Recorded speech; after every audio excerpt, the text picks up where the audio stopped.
Alors, quel est le rôle du voisin vigilant? Moi, j'en ai donné une définition, elle m'appartient, hein. Donc, ayant été sensibilisé, c'est-à-dire c'est ce qui se passe ce soir, par rapport à la délinquance, il est vigilant, attentif à son entourage et lors de ses déplacements, et alerte la gendarmerie lorsqu'il constate un comportement suspect en fournissant un renseignement précis. Voilà. Donc, quelqu'un qui a subi une information ce soir, qui sera à même de prendre son téléphone et de dire bah, moi j'ai pas peur, je dis ce que j'ai vu, je le communique à la gendarmerie. Après, c'est à nous de traiter le renseignement. Le citoyen vigilant, surtout, il s'agit d'avoir l'œil et non pas de surveiller, ni de patrouiller, et surtout de ne pas intervenir. Là, je pense que vous pouvez mettre en gras souligné dans l'article, c'est ça qui est important. Il s'agit d'avoir l'œil et non pas de surveiller, ni de patrouiller, et surtout de ne pas intervenir. Il n'est pas question de créer une milice qui va s'armer de câbles électriques ou je ne sais quoi, de barres de fer, et qui va faire le tour à 2 heures du matin, et qui va prendre la mission de la gendarmerie, quoi. Donc là, on est hors clou. C'est pas du tout ça, comme ça. Nous, on le voit pas du tout comme ça. Et c'est pas comme ça que ça se fera d'ailleurs, puisque celui qui va faire sa loi, ça peut pas marcher. Il aura à s'expliquer par la suite. Donc voilà l'image, je ne sais pas s'il y en a qui connaissent cette commune, l'ETRA, hein, le centre d'entraînement de la SSE, les Verts de Saint-Étienne. Donc le panneau était implanté juste, hein, en plus ça coûtait moins.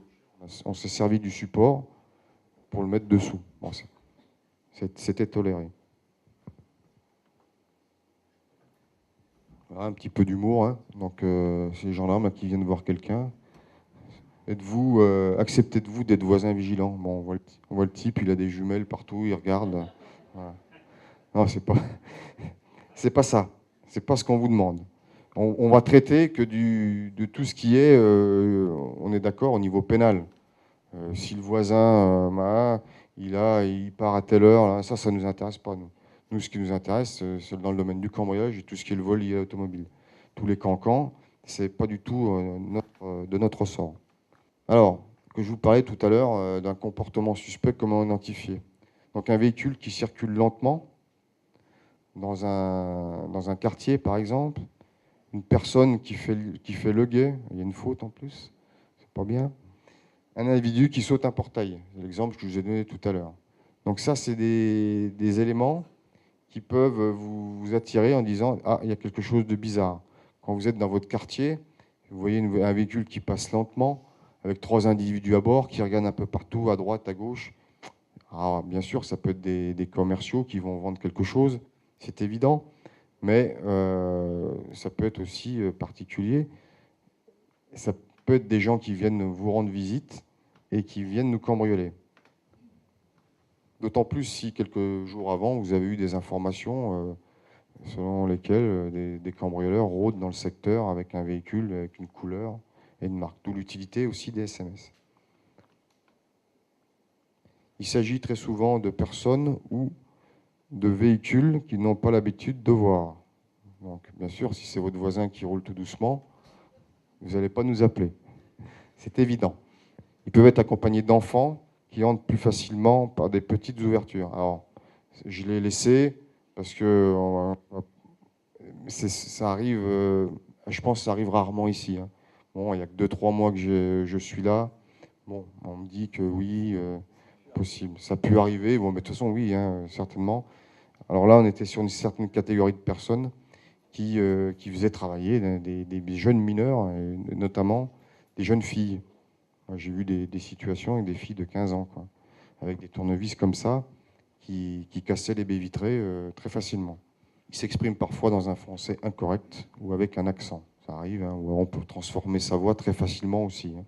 En mode d'action des cambrioleurs, donc ils agissent souvent en l'absence des occupants du logement. Pas de confrontation, hein. Là, en 25-30 ans de gendarmerie, j'ai vu très peu de cambriolages qui ont mal tourné. Il y a 40 ans, oui, c'était souvent. Maintenant, personne ne cherche l'affrontement. Il arrive souvent que des gens sont face à face avec des gens qui viennent les cambrioler. Ils se sauvent, ils ne demandent pas le reste. Il faut savoir qu'un vol avec effraction et un vol commis avec effraction et avec violence, ce n'est pas la même chose devant un tribunal. Là, c'est tout à fait différent. Si le vol est accompagné de violence, là, généralement, ça rigole pas. Alors, lorsque ces derniers sont partis au travail, au marché, en promenade, même des fois en enterrement, ça s'est vu, hein, des gens qui regardent les petites annonces et, bah oui, hein, je crois qu'il y a eu quelque chose sur Billon, il y a quelques, je sais plus, tellement. Ah, affirme, tout à fait. Voilà, voilà, tout à fait. Donc des gens très bien intentionnés qui, pendant un enterrement, qui vont visiter une maison, un mariage et ou en vacances. Donc j'en profite, vacances. La gendarmerie, nous, on a mis un dispositif en place, c'est l'opération Tranquillité Vacances. Donc je pense qu'on fera une communication dans le bulletin trimestriel un peu plus tard, peut-être au printemps. Et moi, j'inviterai les citoyens vigilants qui se seront inscrits à faire aussi circuler l'information. Ça peut être aussi le rôle du citoyen vigilant. De faire, voilà. Donc on vient s'inscrire à la gendarmerie. Nous, on met ça on enregistre les informations, on les met dans un classeur. Et autant qu'on peut, on passe vérifier, on passe devant les maisons, on regarde si tout va bien, on fait les ouvertures. Voilà. C'est un plus, c'est un levier complémentaire, le dispositif, opération tranquillité vacances. Donc nous, on essaie de trouver des solutions qui ne coûtent pas cher. Donc si les habitants les surprennent, ils inventent pendant une histoire avant de partir et ils effectuent un vol par ruse. Ils ne recherchent pas le contact ni l'affrontement. Voilà. Il y a des fois aussi, on a des situations où les gens viennent frapper à la porte d'entrée. Quelqu'un répond, ben, j'ai perdu mon chien. Ah ben non, j'ai perdu votre chien. Si ça ne répond pas, ils passent derrière et ils cassent. Ils peuvent se présenter comme des faux gendarmes, policiers, agents EDF ou autres fonctionnaires. Mode d'action, l'effraction. Donc un guetteur reste parfois à l'extérieur, ça c'est souvent, hein, c'est très rare quand les cambrioleurs agissent seuls. L'effraction est réalisée sur une baie vitrée, une fenêtre, une porte de garage, souvent à l'arrière de la maison, qui est à l'abri des regards. Une fouille est rapide, elle porte sur le hall d'entrée, la chambre principale et les salles de bain. Généralement là où les gens laissent dans les armoires, dans les chambres, les bijoux ou autres valeurs. Bon, c'est classique, hein, les objets recherchés. Donc c'est les bijoux, l'argent, carte bleue, chéquier, téléphone, enfin tout ce qui n'est pas lourd à porter. Voilà, des télévisions grand écran qui sont volées sur les cambriolages, c'est extrêmement rare. C'est même, c'est quelque chose qui se met dans la poche, bijoux, on s'en va. Voilà. Et si on croise les gendarmes, on peut jeter dans un buisson. Moi, j'ai rien sur moi. Donc, la télévision, c'est un peu plus embêtant. Voilà. Bon, moi je pense néanmoins que c'est quelque chose qui est intéressant, même si au niveau du territoire c'est un peu différent de ce que j'ai connu auparavant. Et moi je pense que 90% des faits qui sont commis à Billon sont commis par des gens qui résident dans un rayon extrêmement court. Et ces 90% de ces faits, c'est fait par ces gens-là qui sont pas très loin. Je pense qu'on en est tous convaincus. Maintenant, ce dispositif peut nous apporter des éléments. J'en veux pour preuve, il y a une quinzaine de jours, un élu d'ailleurs a un très bon réflexe à 2 heures du matin et il voit quelque chose de bizarre à Simply Market. Il compose le 17. Deux gendarmes, deux ou trois gendarmes, deux gendarmes arrivent et interpellent en flagrant délit un individu de Billon qui avait commencé à commettre une effraction pour entrer dans le Simply. Voilà, donc c'est vraiment là, j'avais dit à monsieur le maire, j'en parlerai, parce que là c'est vraiment le bon exemple. Donc, pour reprendre cet exemple, ce jour-là, on est appelé, on intervient, on interpelle, on fait le lien avec une seconde affaire commise dans la même nuit. la perception. D'ailleurs, il y avait un article dans le journal. L'individu clairement identifié, reconnaît les faits, preuve.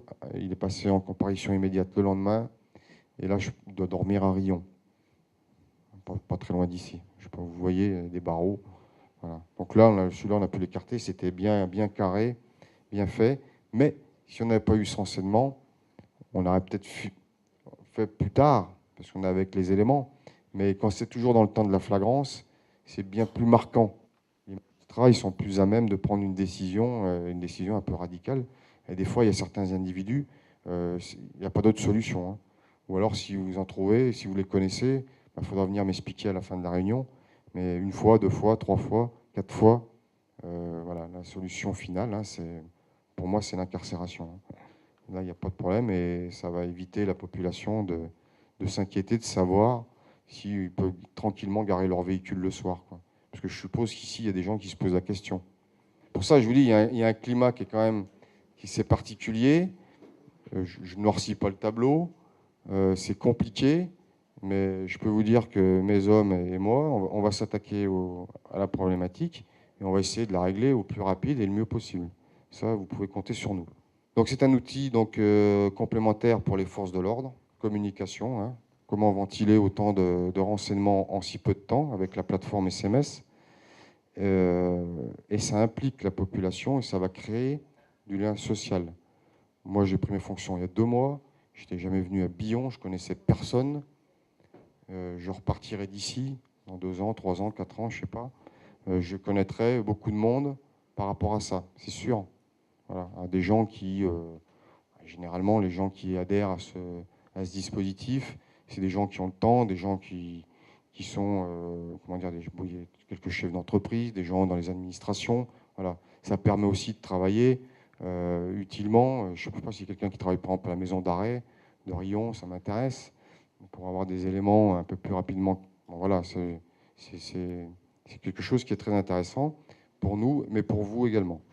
Voilà, merci de votre attention. Moi, je suis ouvert à toutes les questions. Alors, je ne sais pas comment monsieur le maire veut animer un petit peu les questions qui vont suivre. Moi, je suis prêt à répondre de suite à vos interrogations, à vos questions. Monsieur le maire, je sais pas.